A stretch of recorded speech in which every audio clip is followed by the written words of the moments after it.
살아가면서 자꾸만 인생의 목적을 잃어버리죠. 그리고 인생의 방향을 망각합니다. 그래서 자꾸만 쓸데없는 것을 추구하기도 하죠. 가장 중요한 것은 내가 지금 어디로 가고 있는가, 그것을 아는 것입니다. 세상은 완전하지 않죠. 그래서 세상에 살아가는 동안은 고통이 있을 수밖에 없습니다. 왜 하느님께서 우리를 사랑하시는데 세상에 고통이 있는가? 라고 물어도 세상은 아직은 하느님의 나라가 완전히 도래하지 않았기 때문에 고통이 있을 수밖에 없다라는 거죠. 하느님의 탓이 아니라 우리가 하느님 안에 머물지 못하기 때문입니다. 그래서 정말 중요한 것은 세속적인 것을 얻고자 노력하는 것보다는 하느님 안에 머문다는 것이죠. 기본적으로 세상을 살면서 필요한 것들이 있죠. 그런 것들을 하느님께 청하는 것은 너무나 당연합니다. 그런데 청하기 전에 한번 생각해 봐야 한다는 거죠.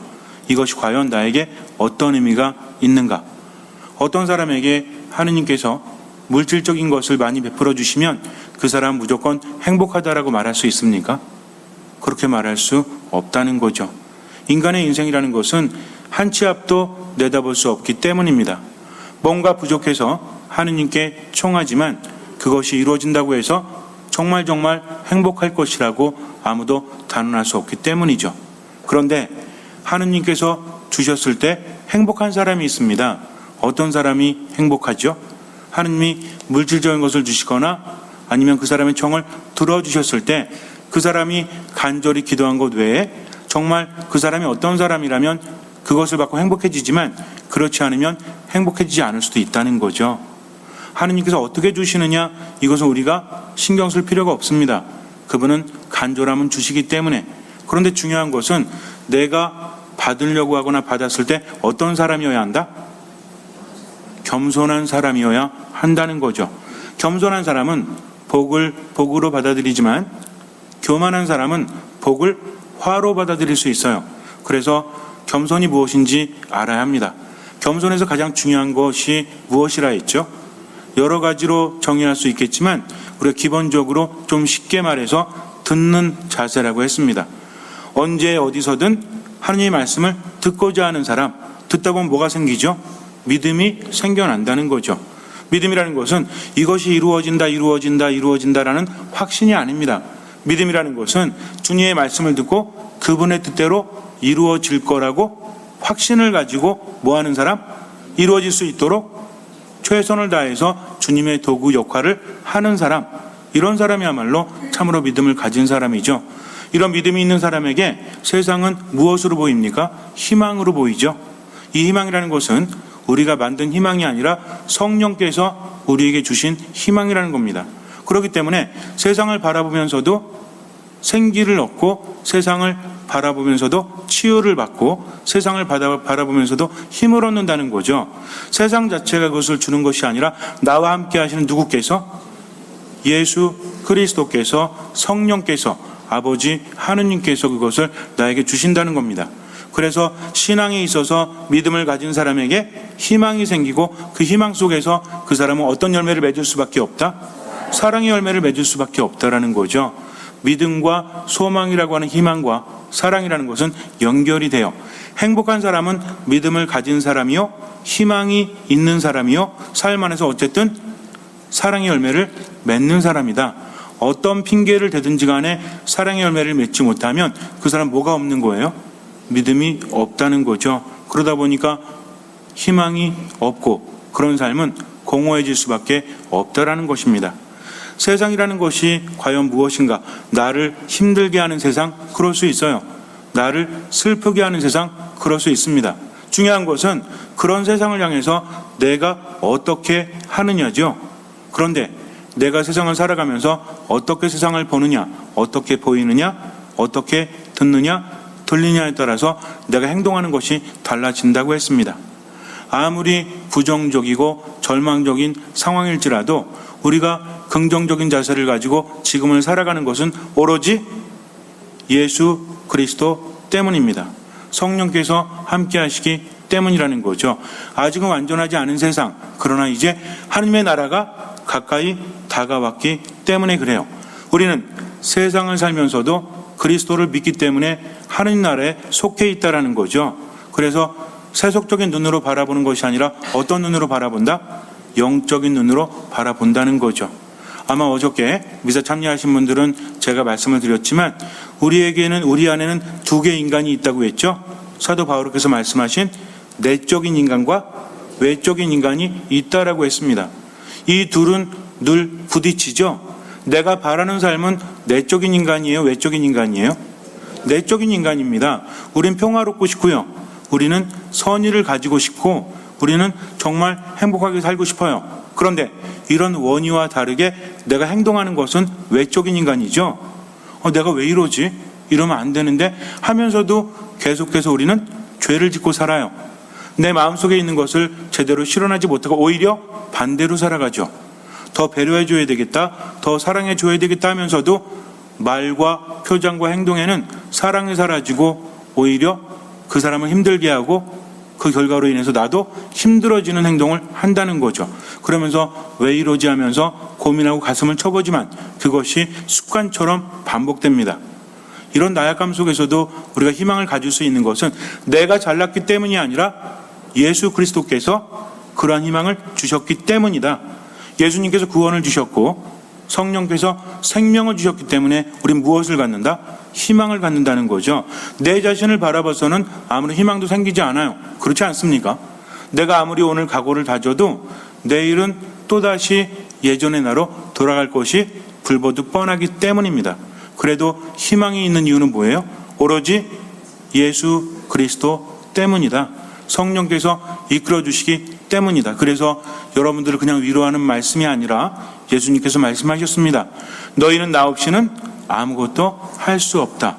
그러니 나의 무능력이나 부족함 때문에 절망할 필요 있어요? 없어요? 없다는 거죠.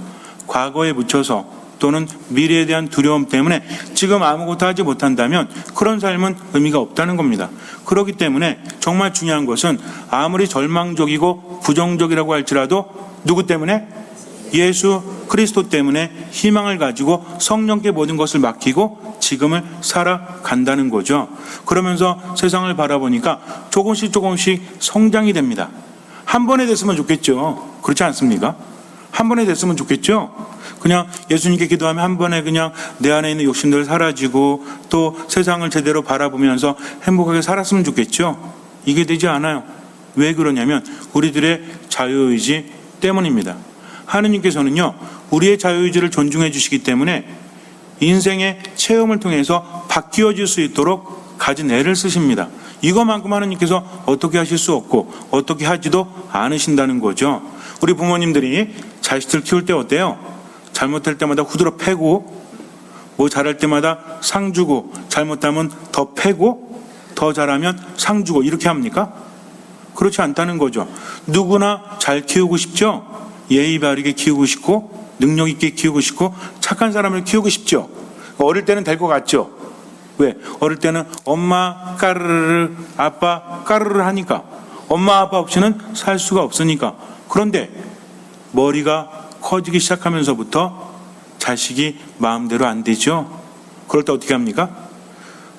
내가 난 자식이니까 내가 끝을 보겠다. 결자 해지라 했지. 일로 와. 넌 뒤졌어. 이래요? 어쩔 수 없다라는 거죠. 하느님은 오죽하십니까? 전지전능하신데 그분은 사랑 자체이시기 때문에 강요할 수 없으십니다. 그러니까 뭐라고 하세요? 야, 니들 말이지 내가 어떤 존재인지 알아? 기적을 보여줄 테니까 이 기적 보고 제대로 못 살면 다 뒤진다. 이렇게 하시는 것이 아니라 나를 따라오너라. 믿어라. 믿지 못하겠거든 이것을 보아서라도 믿어라 하십니다. 정말 엄청난 분께서 우리를 사랑하시기 때문에 마치 자식 이기는 부모 없듯이 그분도 우리에게 애원하시죠. 서로 사랑하여라. 내가 너희를 사랑하였듯이 먼저 보여주시는 거죠. 먼저 발 닦아주시고 어떻게 합니까? 너희도 이렇게 서로를 위해서 발을 닦아주어라. 아주 친절히 가르쳐 주십니다. 이 외로운 세상, 힘든 세상 혼자 살아가지 말고 어떻게 해라? 나를 따라오너라. 내가 세상 끝날까지 항상 너희와 함께하겠다 하면서 예수님께서는 당신 안에 머물기를, 당신을 따라오기를 우리에게 말씀하십니다. 이래서 어렵다는 거죠. 그러니까 우리가 뭔가를 청해도 이렇게 생각하면 돼요. 왜 하느님께서 안 주실까? 왜 하느님께서는 우리를 사랑하시는데 왜 나에게 좋은 길을 안 열어주실까 하지 말고요. 누가 변하는 거예요? 우리가 변하죠. 애절할 땐 기도하죠. 뭔가 부족할 때는 주님 주님 주님 정말 비나이다 비나이다 그 전능하신 하나님께 비나이다 이거하고 천지신명께 비나이다 별 다를 바가 없어. 소리를 듣지 않으면 애들 그 수능 시험 볼 때도 다 교문 앞에서 기도하잖아요. 이렇게. 그럼 천주교 신자는 뭐 갖고 기도해? 묵주 갖고 기도하죠. 불교 신자들은 염주 가지고 기도해. 모습이 너무 비슷해. 이게 어떻게 본다면요, 이게 믿음일까 하는 거죠. 믿음이라는 것은 뭔가를 간절히 청하는 것이 아니라 예수 그리스도를 만나고 그분을 바라보고 그분을 따라가는 겁니다. 예수님이 안 계시다면 그러한 믿음은 의미가 없다는 거죠. 내가 힘들어도 예수님 때문에 희망을 가질 수 있는 겁니다.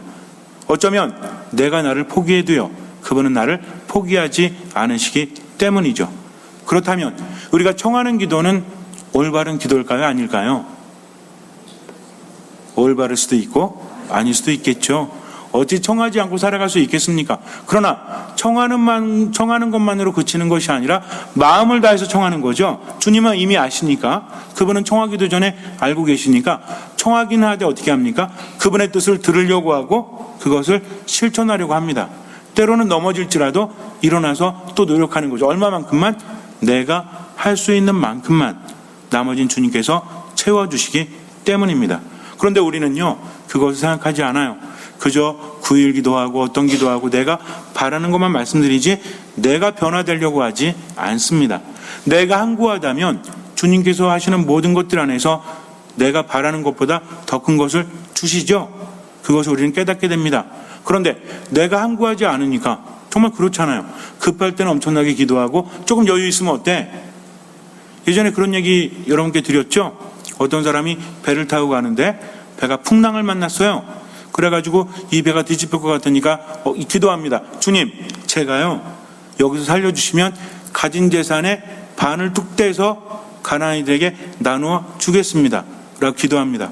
그랬더니 정말 기적처럼 바람이 거치고 배가 이렇게 가는 거예요. 멀리 육지가 보입니다. 생각이 좀 바뀌었어. 왜? 급할 때는 어차피 내가 죽으면 모든 게 끝나니까 재산 반이라고 했는데 이제 살겠다 싶으니까 어때? 아깝지. 그러니까 어떻게 합니까? 주님, 제가 반이라고 했죠? 사실 생각해 보니까 4분의 1만 하면 안 될까요? 그러니까는 하늘에서 조용합니다. 생각해 보니까 4분의 1도 많아. 저기 죄송한데요, 어차피 3세번이잖아요 10분의 1 하면 안 되겠습니까? 그랬더니 갑자기 하늘이 어두워지고 천둥이 치면서 번개가 엄청나게 치면서 육지부터 멀어지니까 이 사람이 그랬어요. 농담이에요, 농담. 반 다 드릴게요 라고 말했다고 합니다. 이게 인간의 마음이에요. 그러면서도 하느님께만 자꾸만 투정을 부리면 어떻습니까? 세상을 바라보는 눈이 다르다는 거죠. 우리에게 있어서는 어쩌면 세상이 전부일지 몰라요. 기도하는 내용이 다 그러니까 하느님 안에 머물게 해주십시오, 하느님의 뜻대로 살게 해주십시오 하면서 9일 기도하는 분 계세요? 계실 수도 있죠. 근데 대부분의 9일 기도뿐만 아니라 청원하는 모든 기도의 내용이 뭐예요? 육적이고 세속적인 거죠. 근데 세상은 끝나버립니다. 하느님께서는요, 더 좋은 걸 주시려고 하세요. 하느님의 나라를 주려고 하십니다. 그것을 받으면 나머지도 받을 수밖에 없는데 자꾸만 엉뚱한 것만을 청한다는 거죠. 무엇이 중요한지 알아야 합니다. 우리가 세상에 얽매여 있고 세상 것에 집착하지만 이 모든 것들은 어떻게 되죠? 시간이 지나면 점점 낡아집니다. 그리고 마지막 날에 우리가 살던 세상의 천막이 허물어지면 이제는 새로운 집으로 가야 되는데 그것은 인간이 만든 것이 아니라 하느님께서 손수 만드신 집이라는 거죠. 그래서 외적인 인간은 낡아지지만 우리 내적인 인간은 점점 더 생기를 띄어야 한다는 겁니다. 근데 내적인 인간에 치중하지 않으니까 삶 안에서 계속 힘든 거죠. 균형을 이루지 않잖아. 내가 바라는 삶을 살아가기보다는 오히려 전혀 다른 생명을 향해서 나아가는 것이 아니라 점점 어디로 나가요? 죽음으로 나가죠. 시간은 어때요? 더 없죠. 그러니까 내 안에서 뭐라고 외칩니까? 너 이러면 안 돼. 정신 차려. 너 이러면 안 돼. 뭐가 중요한지 알아야 돼. 하면서 우리 삶 안에서 자꾸만 외쳐대죠. 이것이 어떤 형태로 우리에게 보입니까? 어떻게 들립니까? 때로는 우울증으로, 때로는 미움으로, 때로는 질투, 시기로 인한 괴로움으로 우리에게 전해진다는 거죠. 근데 거기에서도 내적 인간을 바라보지 못하고 내가 왜 이렇게 괴롭지? 왜 이렇게 공허하지? 왜 이렇게 우울하지? 하느님 안에 머물지 못하기 때문이구나. 그러니까 이제는 듣는 마음으로 겸손하게 지금 이 순간 내일 일은 알 수가 없죠. 내일 우리 다 눈 뜬다고 누가 보장할 수 있어요? 내일 일은 아무도 알지 못합니다. 인간의 인생이라는 것은 한 번 나타났다가 잠시 나타났다가 사라지는 연기와도 같기 때문입니다. 야고보 사도가 말하잖아요. 그런데도 우리는 마치 내일을 살 수 있는 것처럼 여기면서 정말 중요한 것을 놓치고 있다는 거죠. 하느님께 청하지 말라는 게 아닙니다. 세속적인 것이 무조건 나쁘다는 것이 아니에요. 그런데 유한한 삶 안에서 자꾸 외적인 것에 치중하면 외적인 모든 것들은 낡아질 수밖에 없기 때문에 우리도 우울해질 수밖에 없고 공허해질 수밖에 없고 절망할 수밖에 없다. 그러니 무엇을 봐라? 내적인 인간을 봐야 한다는 거죠. 신앙을 살아가면서도 내가 뭔가를 청하면서 세속적인 것만을 바라는 것이 아니라 하느님께서 나에게 무엇을 바라실까? 그러면서 어떤 마음으로? 듣는 마음으로 말씀 안에 머물고 기도 안에 머물고 또 미사 안에 머물다 보니까 세상이 다르게 보여요. 예전에는 육적인 것에 얽매여서 돈, 권력, 그 외 내가 하고 싶은 것들 그것이 삶의 주였지만 이제는 그렇지 않죠. 그렇다고 사라지는 게 아닙니다. 그것도 좋아요. 그러나 무엇이 더 좋아요? 하느님의 일이 더 좋다는 거죠. 그래서 내 뜻대로 판단하는 것이 아니라 그분의 뜻대로 지금을 살아갑니다. 이게 중요하다는 거죠. 어떤 배가 출항 준비를 하고 있습니다. 사람들은 몇 년째 지속되었던 기근에 허덕이다가 이제 희소식을 듣게 되었거든요. 그게 뭐냐면 어떤 커다란 섬에 어떤 임금님이 있었는데 이 임금님이 모든 사람들을 초대한다는 겁니다. 그런데 거기 오면 땅을 주고 또 집을 주고 여러 가지를 주는데 그러니까 아무나 와서 열심히 일하면 모두 잘 살 수 있다. 그 사람들이 이제 자기들 삶이 힘드니까 많이 신청을 했습니다. 과연 커다란 배가 와서 그 안에 사람들이 가득 찼죠.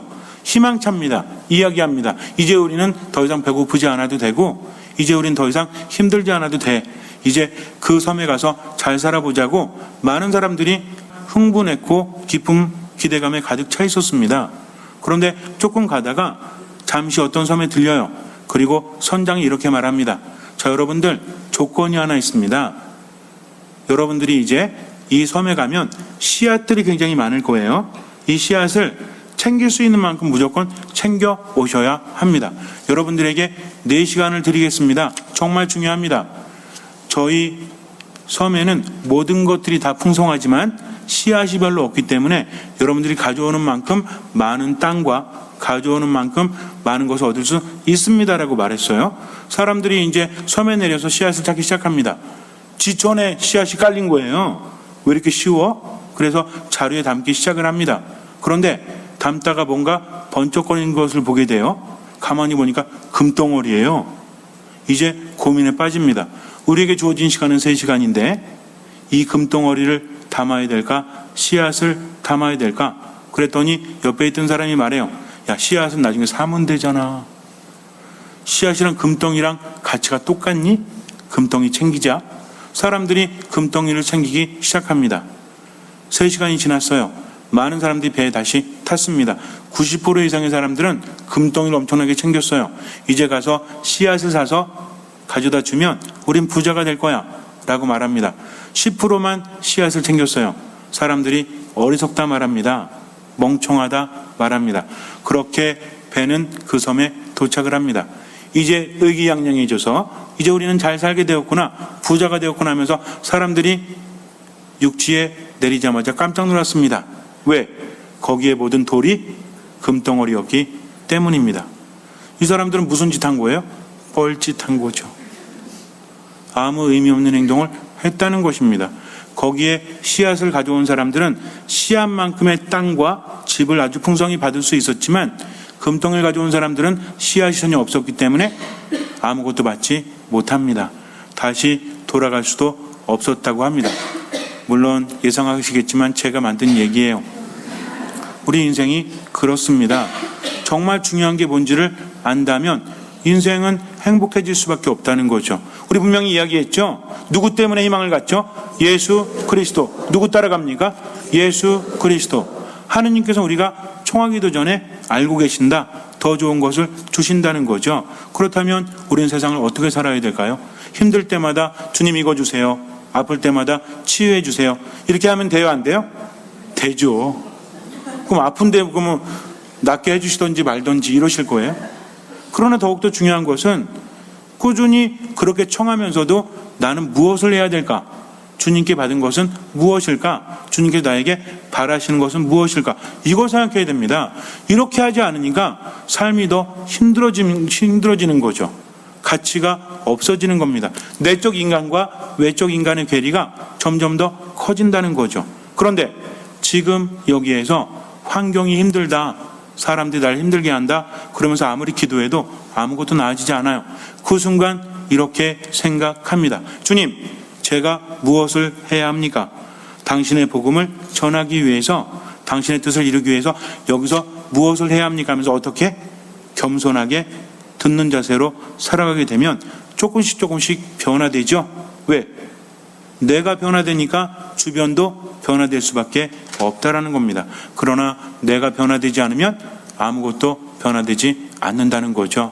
여러분 어떠세요? 어떤 기도하십니까? 내가 변화되어서 우리 가정이, 내가 변화되어서 우리 공동체가, 내가 변화되어서 우리 본당이 하나님의 뜻대로 살아갈 수 있도록 저를 당신의 도구로 써주십시오 라고 기도하시죠? 그러시면 돼요. 나머지는 거저받을 수 있습니다. 예수님 뭐라고 하십니까? 거저받았으니 거저 주어라. 받은 게 없는데 어떻게 줍니까? 어쩌면요, 엄청나게 받았으면서도 깨닫지 못하고 자꾸만 추구만 하려고 하니까 삶이 더 힘든지 몰라요. 그러나 내가 가진 것을 통해서 주님의 영광을 위해서, 그리고 사랑의 열매를 맺기 위해서 자꾸만 주다 보면요, 그 다음은 누가 채워주세요? 주님께서 채워주신다는 거죠. 삶이 얼마나 풍성해지는지 모릅니다. 한번 생각해 보세요. 돈 벌기 위해서, 또 자신의 삶의 욕구를 채워가기 위해서, 자신의 뜻을 이루기 위해서 한평생 살았다, 그리고 죽었다. 무슨 의미가 있죠?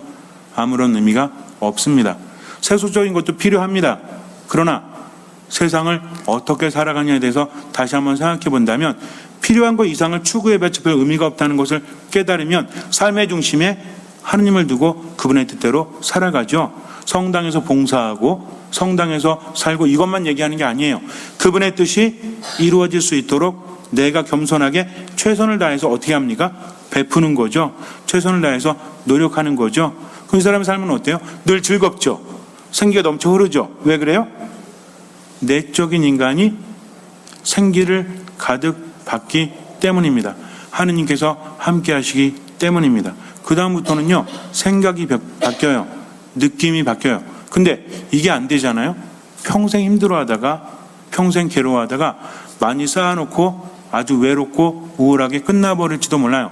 어차피 인생의 흐름은 지금 이 순간에도 진행되어져 가고 있습니다. 그렇다면 그 끝에 무엇이 있는지를 생각해 봐야 되겠죠? 아직 안 늦었어요. 그런데 더 미루면 늦을까요? 안 늦을까요? 늦을 수도 있고 아닐 수도 있겠지만 만에 하나 늦으면 안 되잖아요. 그러니까 우리는 걱정합니까? 안 합니까? 걱정하지 않습니다. 최선만 다하세요. 그 걱정이 되면 뭐 하면 돼요? 기도하면 되죠. 염려가 되면 뭐 하면 돼요? 기도하면 되죠. 그러니까 지금 뭘 해야 될지 쓸데없는 걱정하느라, 쓸데없는 욕심 부리느라 생기 다 놓치고 에너지 놓치지 말고 지금 여기에서 어쨌든 베푼다. 주님의 뜻을 생각하면서 최선을 다한다. 그리고 혹시나 괴로우면 기도한다. 미사 안에 머문다. 그렇게 하루하루 살아가면요, 오늘 힘들어도요, 내일은 안 힘들어. 그런데 조금 힘들다고 포기해버리면 어떡할 거예요? 아무도 책임져 주지 않는 것을. 그러니까 인생이라는 것은 하느님 안에 머물기 위해서 하느님을 삶의 첫 자리에 두고 살아가는 거다. 무엇이 중요한지를 인간적인 생각이 아니라 하느님께 맡기고 어떤 마음으로? 듣는 마음으로 듣다 보면 뭐가 생겨요? 지혜가 생기고 생기가 생깁니다. 그러면서 하루하루가 즐겁죠? 이런 사람이 어떻게 하죠? 언제나 기뻐합니다. 예수 그리스도 때문에. 그리고 끊임없이 기도하는 거죠. 즐거우면 즐거운 대로, 아프면 아픈 대로, 힘들면 힘든 대로 주님께 기도합니다. 말씀 묵상을 많이 하기 때문에 기도가 풍성해지죠. 묵상이 관상이 됩니다. 그 다음에 어때요? 모든 것에 대해서 감사하는 사람이 되죠. 이미 하나님 나라에 머물고 있는 것입니다. 잠시 눈을 감으세요. 인생은요, 어차피 추구해도 얻지 못하는 것이 많아요. 이제는 현명해져야 합니다. 혼자서 살아가면 안 된다는 거죠. 믿음이란 무엇입니까? 나를 나보다 더 사랑하시고 나를 잘 아시는 주님께 모든 것을 맡기는 거죠. 그분의 뜻이 이루어질 수 있도록 지금 최선을 다해서 살아갑니다. 물론 우리는 완벽하지 않아요. 그렇게 살고 싶어도 제대로 안 됩니다. 그러나 할 수 있는 만큼 최선을 다하고 기도하고 맡기는 겁니다. 계속 그렇게 살아가는 거죠. 아무것도 판단하지 말고 모든 것을 하느님께 맡기고, 어쨌든 지금 여기에서 베풀면서 기도, 말씀, 미사 가운데 듣는 마음으로 머무십시오. 주님께서는 그 믿음을 보시고 우리 삶에 놀라운 기적을 일으켜 주실 것입니다. 아멘.